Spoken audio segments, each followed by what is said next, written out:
Oh guys, hope you're doing alright. I've had a bit of time to do a bit more work to this Toyan Twin Tamiya high lift. I've still got my helicopter I'm working on. I've got the 4-stroke laser rebuilt, and I'm just sort of playing with it, putting the engine in and sort of seeing if I can get an exhaust in there. I've got an idea what I can do, but it's not easy. So that's what I'm sort of going to do, but I've sort of took a bit of time off from the Aprilia and that, and I thought I'll try and get this up and running because, I've had it a long while. I've got the bonnet hinges made. It was a bit of a nightmare, which I'll show you a bit later in the video. Had a lot of trouble getting this running. I think it was Friday. I couldn't get the thing to run. It was pouring oil out everywhere and misfiring it. It only wanted to run on one cylinder, and I thought, well, maybe the diameter exhaust are too small, so I took the exhaust off. No, and you can imagine that exhaust on the oil, and it was terrible. I tried it on 2 types of fuel. I ran it on caster, now I'm running it on OptiFuel. Still seems to want to run rich at the moment, but maybe that's because I've got to run it in, but it's still pumping out like too much oil. I've put the breather back because it's trying to suck it in. And the engine's pretty wet anyway. I think the exhaust could be leaking. And also, I've sheared a couple of teeth off the drive belt because I put some after run in it and I forgot, and it must have locked the engine up, and then the starter tried to spin it and it's ripped the teeth off the belt, so I've got to get another belt now. So yeah, not, hasn't gone too well. But I played with it again yesterday. I checked the plug. One of the plugs didn't look too good, so I put another plug in it. And I've made up a air filter. I've made like a billet type of air filter for it. So we've got 2 intakes there. But it don't want to run with this on either. It runs even richer, and if you try and lean it out, it just wants to stop. So I know it's not a proper bit of air filter foam in there, but you can blow through it really easy. So I don't know, maybe I've got to make 2 separate ones. I'm not sure. So that is, I've got to look into that as well. But we'll just see if it's going to run there. Probably won't. We'll see. So we'll hit the starter button.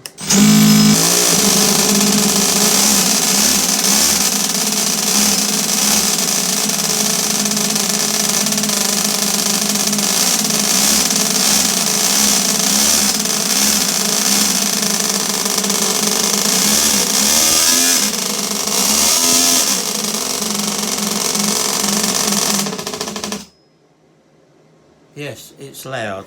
I thought with 2 thin exhausts like that, it wouldn't be as noisy as that, but it's got a right crackle to it. It's got a nice sound on tick over. You can hear the 2 pipes. The other problem I've been having with it, when I did get it going yesterday, is I've only tried it up and down the garage because it's been pouring the rain all the time. And it's like the clutch is slipping. I had this clutch in it to start with, which is carbon fibre, and I thought, well, maybe it was a bit small diameter. It's like a 10th one, and I think the clutch bell could be an 1/8. I don't know. It's just something, a 2-speed I got off the bay as big as I could get it. So what I've done is I've made up some alley ones, similar to this, but this was too small as well. So I've made up something like that, a bigger diameter. I think they're about 25.3 diameter. Being alley, they're a little bit heavier, and they also grab a little bit better as well. So that's what I decided to do yesterday. So I've made a new clutch for it, but it still seems to be slipping. It's either slipping because of, it's not heavy enough, and the spring, because the spring kind of, it's not like, I've got this one here. This is a kosher one, which is quite a light spring. But the one I've got on there at the moment, it's quite heavy, and it pulled out and it kind of locked up. It's not that springy, so I might look into that as well. But you can see it's trying to drive. But I've got a feeling that it might be too high gear, because if I put it on a stand, it's very awkward to get this on a stand because of the gearbox being low.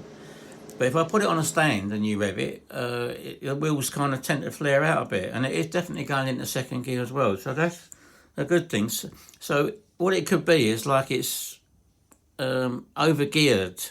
So when the truck's trying to pull away, rather than actually zipping away, it's slipping the clutch. So tomorrow I'm going to go down the road. I'm going to put the lighter spring in and try it again. And if it stops raining, I'll just see if I can have a little whiz up and down the road and see what it is. You know, I really want a bit more. I mean, the engine again as well is running so rich. I don't think it's giving its best, and it drinks fuel like you wouldn't believe. So I'll gradually try and lean it out a bit. But what I found was if I do try and lean it out very slightly, it sort of goes down on one cylinder. And yesterday I did run it for quite a while. Well, the tank only lasts about 2 minutes, you know. I've got to get a bigger tank, obviously. But if I run it for like sort of 30, 40 seconds, kept revving it, and then it would sort of like whiz up the garage floor, not too bad, but it wasn't like the single cylinders because they're quite low geared. So I might have to lower the gear in it. It might be like it's trying, like a car, if you try and pull away in top gear, you know, it's just slipping the clutch. But I can sort of put my foot against it and it's slipping the clutch, whereas I can't really do it on the others. It will spin the wheels. So I'm hoping that it's the clutch rather than the gearing. If it's the gearing, I'll have to change it. But at the moment, I'm going to put that lighter spring in, and I might add some weights into the alley shoes. So I can put some like little bits of silver steel in there, you know, drill them out and put some silver steel in there to add some little weights, something like that, and put the other spring in it. So engine wise, that's what we've got at the moment. So let's just make sure she does go again. So we'll just now that is where I've stripped the teeth on the starter belt. Whether I can pull that round again.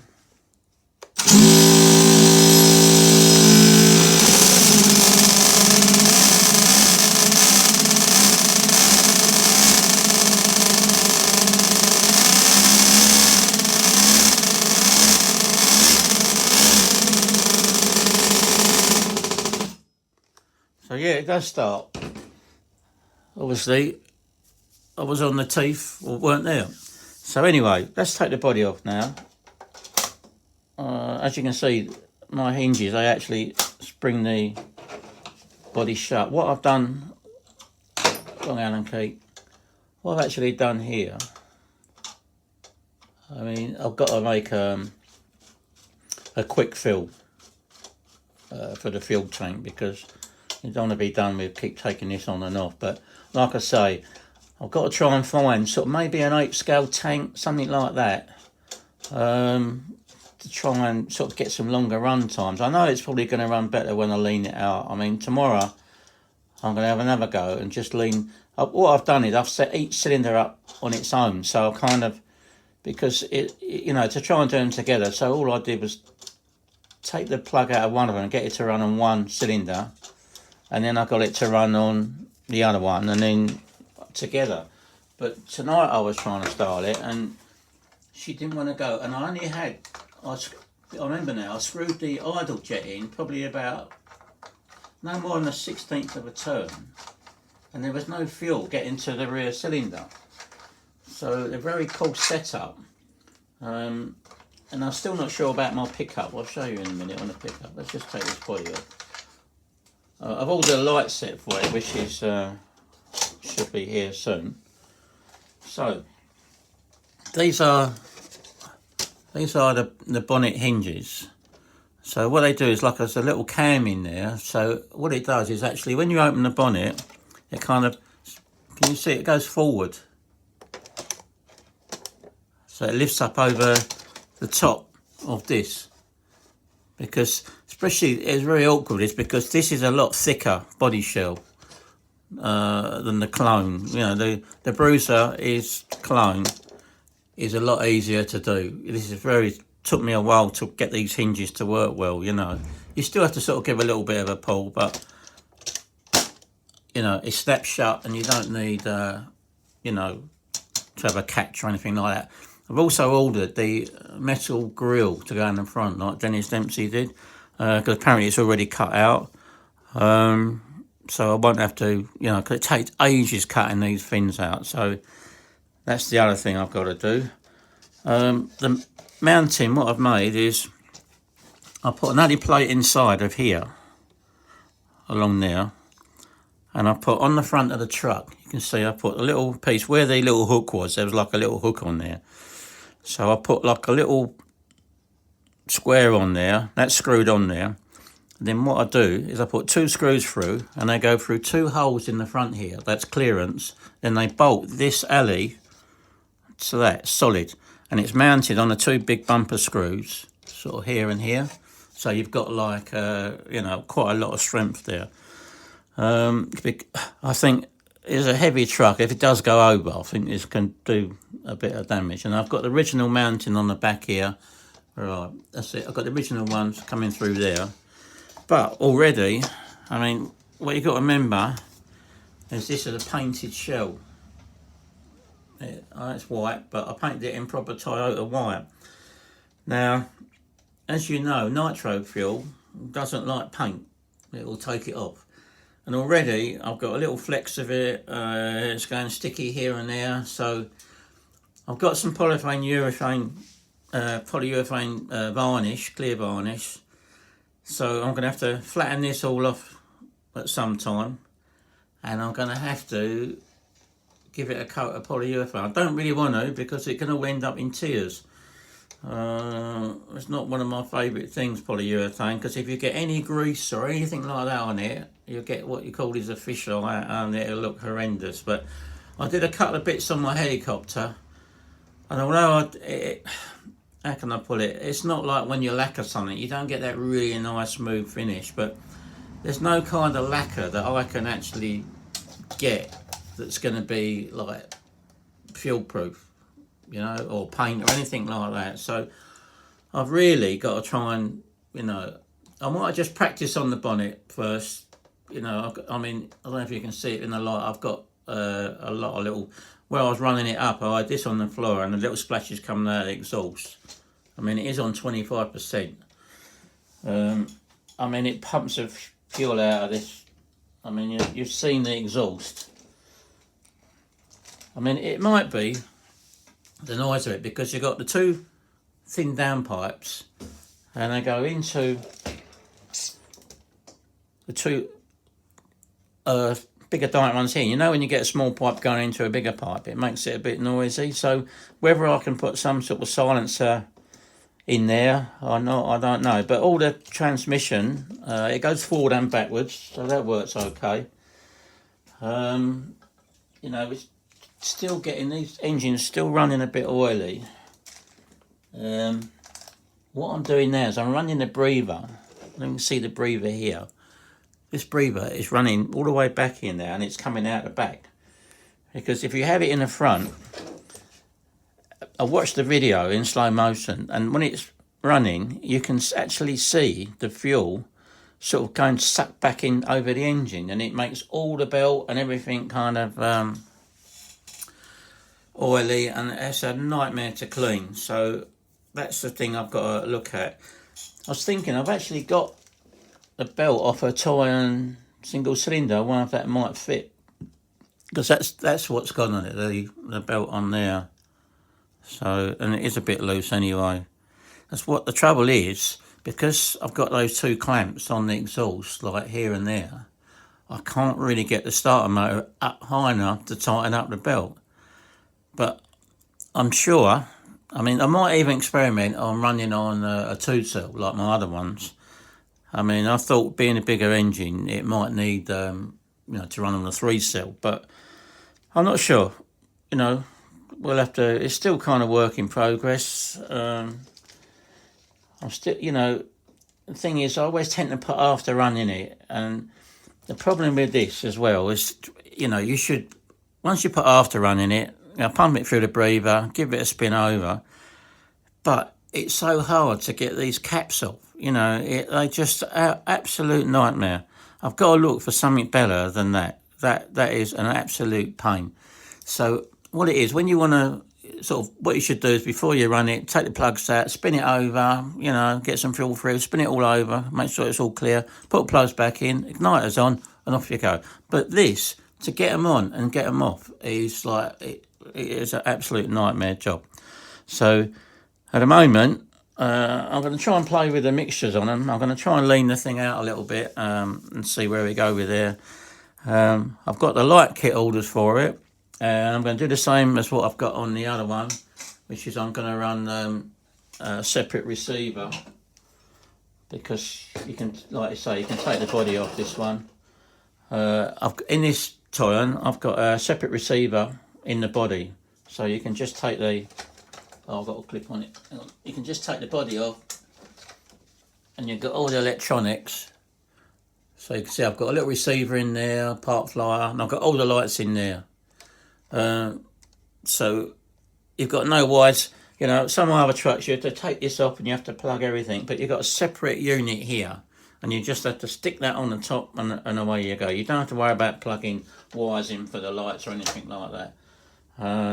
Like I say, this believe it or not as well, this engine used to pump out a lot of oil, and I think what it is, when they're new, they get a lot of blow by. They need a fair bit of running in, because they've got a really hard liner, which is like a good thing. It's not going to wear out, but they've got a really hard liner, and they've got like a really hard piston ring. So, you know, it takes ages for the thing to run in, you know. And running rich like it is at the moment, it will take forever, you know, to run in. So I've got to try and get it running up and down the road, and try and lean the little thing out a little bit to try and get a bit more performance, and to try and, you know, run the engine a bit. Because at the moment, I don't think that's, you know, we've got so much oil going through it, I don't think it's going to run in. But at least it's staying a little bit cleaner on the top. I think it's got a bit of oil on the underneath of it, which is to be expected, I suppose. But you don't want to, like, restrict that breather at all. I don't know whether running up the back of it is going to actually restrict it much. Like you can see, I've got it coming out the back there. It's already a lot cleaner than it was. I mean, when I was trying to style it the other day, oh, it was a right mess. See, this oil as well don't do the belts any good. I can't actually see, I think it's coming out of where the breather is. I might have to take that out, because I had to replace that breather. That breather on there, I had to replace it because it was, I got fuel looking at my leg. It was broke off in transit. But, you know, they do run a bit of oily for a little while, and then they gradually kind of, they sort themselves out. And I think, obviously as well, you know, they're not sealing 100%. I have to look back into them, maybe put some sealer on it or something. Like I say, it's all work in progress. I'm going to order some of them yellow shocks for it. I'm hoping tomorrow to, if I can clean this out, and I'll whiz them down the road, and I'll let you know how it goes. So, you know, I'm going to wrap this one up here. All the transmission's working lovely. Gearbox is lovely. So it's just the engine I've got to get sorted out, and the clutch. And we'll go from there. So, anyway, guys, stay well, and I'll see you in the next one. See you later, guys.